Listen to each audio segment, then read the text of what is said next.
already know the vibes. It's Naga, man. Got me thinking, right?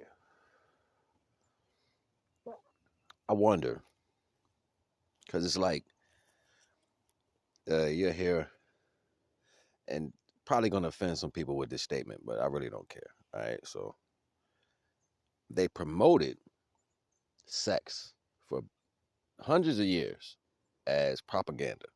They promoted it like selling beer.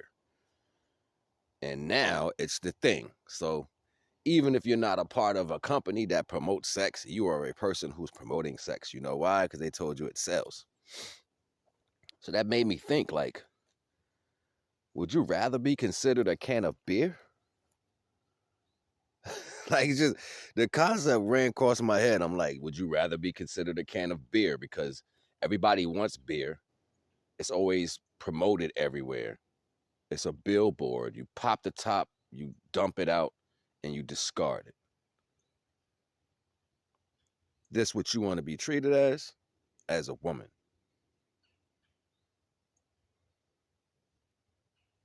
And then people are indifferent to the value if they don't accept you for your sexual activity. Ultimately placing you at the lowest level of spectrum because keep in mind it was promoted as that as a value. Now we know the attributes of history when it comes to that, but it wasn't sold. It wasn't sold, like, you know what, this is how this works for that. No, that's almost like selling religion.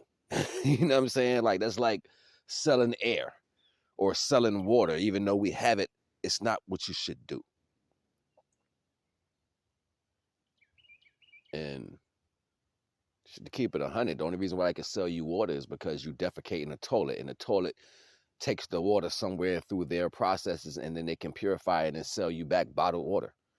That's why you drink bottled water. Like that's the only way they can sell you water. If you was drinking it from the earth, they couldn't sell you nothing, right? So they had to develop a process to do that. So through your defecation is the reason why you got bottled water. But that's the way they treat women.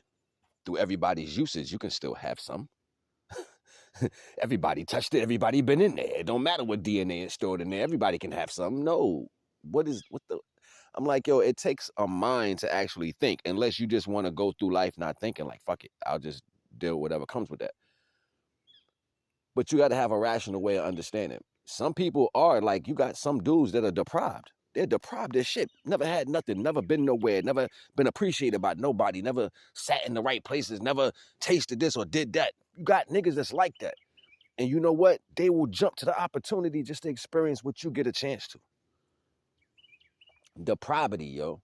Depravity. You ever had a person who ain't never had nothing, hot mouth all day long, and you come through with a beer, nigga ain't had no water, no nothing, no toothpaste, no nothing, no orange, apples or nothing, but you pop open a can, a box of beer, he'll take that beer because he ain't have nothing. So we got to look at the economic value of the standpoint of realities when they are using the body of a woman as financial gain, and the weak mentality of people who are deprived and putting two and two together and then forcing y'all to fight amongst each other about the value. And then you got dumb females saying, well, you just jealous or you insecure, whatever. Or you got men like, yeah, I fuck many of them. Like, this shit crazy to me. I'm like, y'all don't carry enough self-respect to be considered in a conversation. Moreover than having the rationale of running anything. You're subject to somebody else's plan. And then we equate those values as, oh, well, this is our natural way. I would never say the things that man did force me to do is my natural way. Never. Never. If that's your mentality, then you're on the animalistic mentality. If that's what you think is our natural way of being, you're on the animalistic way of thinking. We taught the world to be civil. And there's plenty more things we could have taught the world and didn't get an opportunity to. I ain't gonna hold you. Naga.